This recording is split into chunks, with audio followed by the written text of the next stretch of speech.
네, 안녕하세요. 저는 방금 소개해 주신 대로 그 영화 감독이고요. 지금 초등학교 6학년을 다니고 있는 딸의 아버지거든요. 이제 그런 면에서 여러분들과 같이 고민하는 이야기로 한번 얘기를 나눠보도록 하겠습니다. 1906년 SF 영화의 탄생. 한 15분 정도 되는 단편 영화가 있어요. 그게 최초의 SF 영화라고들 얘기를 하는데 요게 우주선이라고 볼 수 있겠죠. 지구에서 달로 가려면 포탄에다가 사람을 집어넣고 쏘면은 되겠구나. 돌아오는 방법은 떨어지면 된다라고 생각을 했어요. 당시의 관객들, 그 사람들이 생각하는 이런 과학적인 상상력은 이랬었다. 1927년 최초의 로봇 영화를 만들다. 요게 이제 거기에 나오는 로봇인데요. 메트로폴리스라는 굉장한 거대 도시가 있어요. 지상에는 지배계급들이 살고 있고 그 다음에 지하에는 하층민들, 노동계급들이 살고 있어서 하루에 10시간씩 노동을 하면서 그 노동의 결과로 지배계급들이 호의호식하고 있는 이 사회에서 얘는 지배계급의 이익을 위해서 움직이는 기계, 그게 당시의 로봇에 대한 인상이라고 보면 되는데요. 지금까지도 사실은 영화에서 미래적 세계관을 이루는데 굉장히 많이 영향을 끼친 영화예요. 20세기에 나온 SF 영화들. 1968년도에 만든 스페이스 오디세이, 디지털 도어록 같이 생긴 얘가 할 9000이라는 인공지능 컴퓨터예요. 블레이드 러너라는 영화가 또 있어요. 그러니까 안드로이드 현상 사냥꾼을 블레이드 러너라고 부른다라고 해서 이 영화의 제목은 블레이드 러너인데, 여기서도 굉장히 계층이 극렬하게 분리가 된 사회를 다루고 있습니다. 자, 스노우피어서는 빙하기를 피해서 살아남은 사람들이 사서 계속 지구를 돌고 있는 거예요. 돌고 있는 와중에 꼬리칸에서 일어난 반란과 한정된 자원, 사실은 기차라고 하는 굉장히 좁은 공간에서 어떻게 사람들이 살아남으려면 어떤 식의 분배가 있어야 되느냐에 대한 고민이 사실 이 영화, 이 그래픽 노블에는 잘 담겨 있어요. 영화 인공지능을 만들다. 로보캅, 끔찍하게 살해를 당한 그 경찰이 기계의 힘을 빌어서 다시 정의를 구현한다라는 얘기인데, 여러분들이 인공지능에 대해서 관심을 가진 만큼 지금 그 인간과 기계를 결합시키는 많은 시도가 있어요. 자, 그리고 AI에서 나오는 인공지능은 인간과 정말 똑같은 지능을 가지고 있는지를 테스트 당하기 위해서 아이로 만들어져서 엄마를 사랑하는 감정이라는 거를 얼만큼 인간과 비슷하게 구현해내냐라는 그런 테스트를 받게 돼요. 영화를 다 보고 나면. 얘도 마찬가지로 얼만큼 인간과 가까운 감정을 가졌냐라는 테스트를 받게 돼요. 혹시 여기 계신 분들 중에 튜링 테스트라고 들어보신 분? 이게 좀 비유적인 표현인데, 막을 이렇게 놓고요. 저쪽에는 인공지능이 앉아있고 이쪽에는 사람이 앉아있어요. 근데 여기 있는 사람은 막 건너편에 있는 존재가 사람인지 인공지능인지 알지 못해요. 그래서 질문을 주고받는 과정에서 상대방은 인간이다, 상대방은 기계다라는 것을 식별할 수 없게 되면 그 인공지능은 인간과 같은 지능을 가진 존재가 되었다라고 하는 그런 것들을 기반으로 해서 만든 영화예요. 강한 인공지능과 약한 인공지능. 여러분들한테 인공지능은 어떤 이미지로 다가오나요? 인간을 이기는, 인간을 지배하는 무언가가 존재가 될 것 같은 두려움. 우리의 일자리를 뺏어갈 것이라는 그 두려움. 여기서 혹시 그 김대식 교수님의 강의를 들으신 분이 계신가요? 그분의 그 분류에 따르자면 강한 인공지능과 약한 인공지능이 있대요. 자의식을 가지고 있는, 주체를 가지고 있는 인공지능을 강한 인공지능이라고 얘기하는데, 그 김대식 박사님의 얘기는 강한 인공지능은 구현돼서는 안 되는 그 기술이라고들 많이 설파를 하고 다니세요. 그분의 말씀으로는, 왜냐하면 이게 만들어지는 순간 걔가 무슨 생각을 할지 모른다라는 거죠. 이때까지 인류의 역사를 통틀어서 인본주의적인 생각으로 세상을 살아왔거든요. 그래서 어쨌든지 간에 인간이 제일 중요하다는 생각에서 이 문명을 만들어 놨는데 인본주의적인 사고 자체가 없다라는 거죠. 무슨 생각을 할지 모른다라는 거예요. 그래서 지금 가지고 있는 걱정처럼 인류가 지구에서 위협적인 존재다라고 생각하면 얘네들 없어져야 되겠구나라고 생각할 수도 있고, 그 다음에 이 약한 인공지능은 이제 알파고를 예를 들어서 설명을 드리면 되게 좋죠. 자의식은 갖고 있지 않지만 인간이 할 수 있는 사고와 대등하게 혹은 그것보다 더 우월하게 문제 해결 능력을 가지고 있는 인공지능을 약한 인공지능이라고 한대요. 이거는 이미 우리 곁에 많이 있죠. 바둑도 이기고, 그 다음에 뭐 이제는 뭐 자율주행 자동차라고 자동차도 지가 알아서 움직이고, 이런 것들이 이제 하나둘씩 현실화 돼 가고 있어요. 만들어져서는 안 되는 기술이다라고 얘기하기에는 이제는 너무 늦어버린 거예요. 누군가는 만들고 있고 누군가는 그것을 개발하고 있고, 여러분들이 알게 모르게 여러분들은 그 일에 협력하고 계시거든요. 누구를 위한 인공지능이 될까?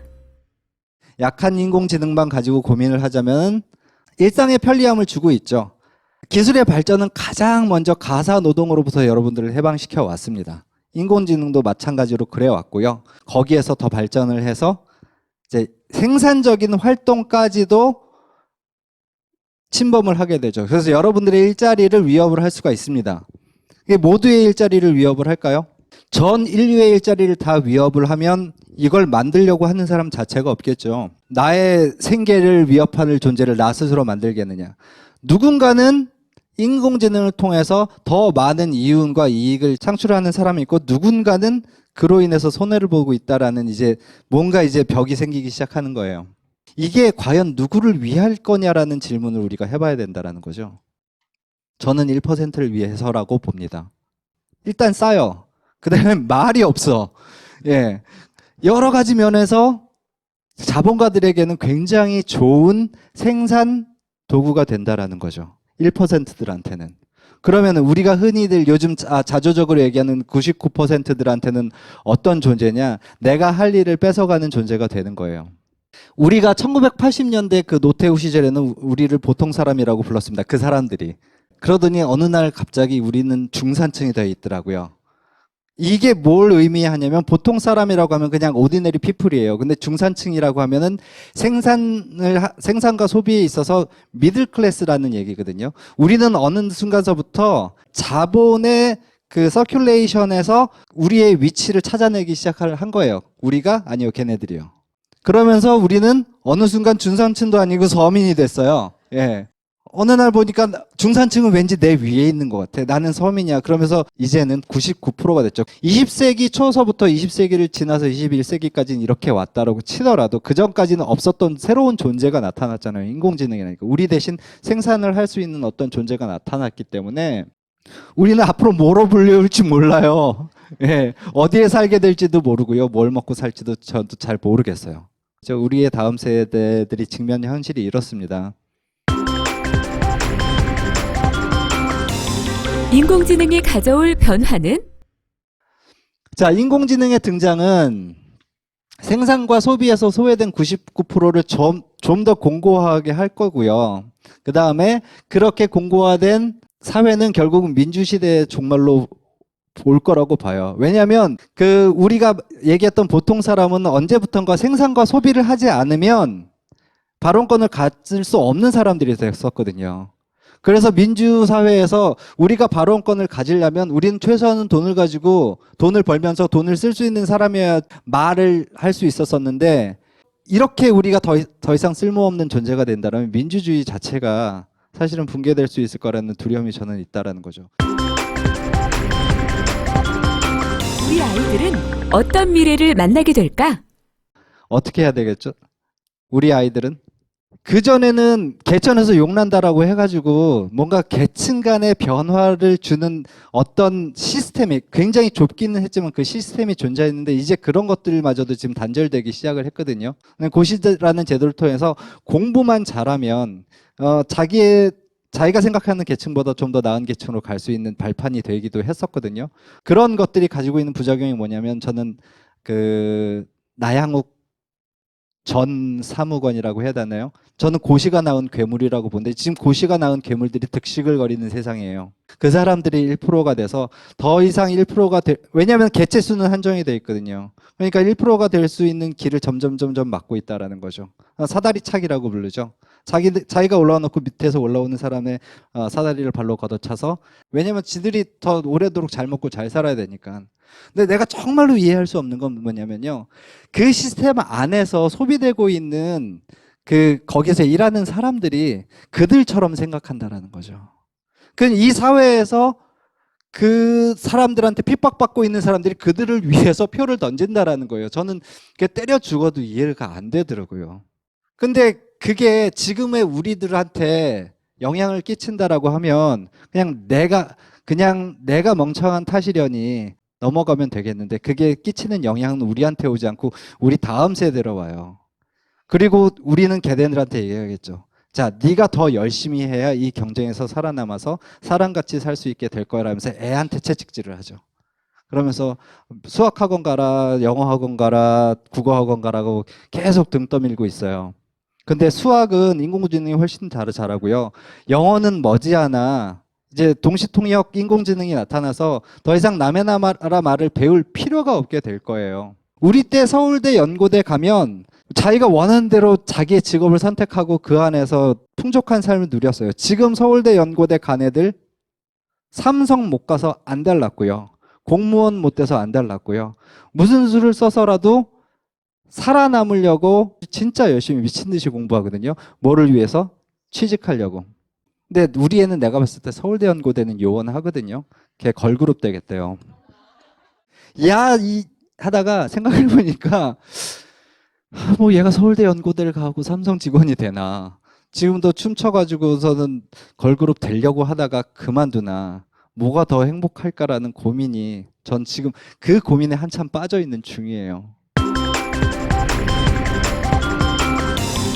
이미 와 있는 미래. 아까 드렸던 말씀처럼 인공지능은 이미 왔습니다. 여러분들이 원하든 원하지 않든 얘네는 이제 알아서 진화를 해요. 이미 스스로 진화하는 인공지능까지 나왔어요. 그리고 지금 가지고 있는 지능이 한 아메바 정도 된대요. 우리의 진화 속도보다 훨씬 더 빠르겠죠. 어떤 존재가 될지 몰라요. 정말로 강한 인공지능이 될 수도 있어요. 그러니까 그럴지도 모르는 이 사회에서 인공지능과 우리가 대결 구도를 만든다는 것 자체가 바보짓이에요. 인공지능은 우리한테 굉장히 유용하고 우리의 삶을 풍족하게 만들 도구가 돼야 되는 거거든요. 근데 누구한테는 그렇게 될 수 있어요. 근데 누구한테는 그렇게 될 수 없다라는 게 사실 우리한테 직면한 문제고, 그거는 네가 1%가 되어라라는 그런 닭달과 경쟁에 내몸으로써 우리 애만 살아남을 수 있는 문제가 아니라, 우리가 지금 시스템을 어떻게 재편을 하느냐, 인공지능의 시대를 고민하면서 어떻게 재편하느냐에 따라서 사실은 바뀔 수 있는 미래라는 거죠. 아이들의 미래를 어떻게 만들어야 할까? 그냥 저는 한마디로 딱 집어서 얘기하고 싶어요. 이런 것들을 고민하는 사람들을 우리의 리더로 뽑아주자 정도예요. 저는 아직도 갖고 있는 질문인데요. 청년 실업률 엄청나게 올라가잖아요. 일자리가 굉장히 없잖아요. 그런데 왜 우리 보고 애를 낳으라고 그렇게 난리예요? 이상하지 않아요? 소비할 누군가가 필요한 거예요. 소비할 누군가가, 왜냐면은 인공지능 생산을 할 수 있는데 소비는 못 하거든요. 그러면서 소비할 누군가가 필요하니까 계속 위정자들이나 아니면 자본가들은 인구에 대해서, 옛날에는 둘만 낳아 잘 기르자라고 하고서는 그렇게 산하제한 정책을 피더니 지금은 자꾸 애 낳으라고 닥달해요. 그런데 지금 우리가 애를 낳으면 걔를 학원을 보내서 경쟁사회에 밀어 넣어가지고 공부 못하면은 얘 어떻게 하면 좋으냐고 밤마다 고민하게 되고. 그러니까 애를 낳지 말자라는 얘기가 아니라요, 우리 애들이 잘난 애든 못난 애든 똑똑한 애든 멍청한 애든 최소한의 인간적인 삶을 영위할 수 있는 시스템을 만들어야 된다라는 얘기를 하고 싶은 거고, 제 짧은 소견 안에서는 그거는 지금부터 해야 된다라는 거예요.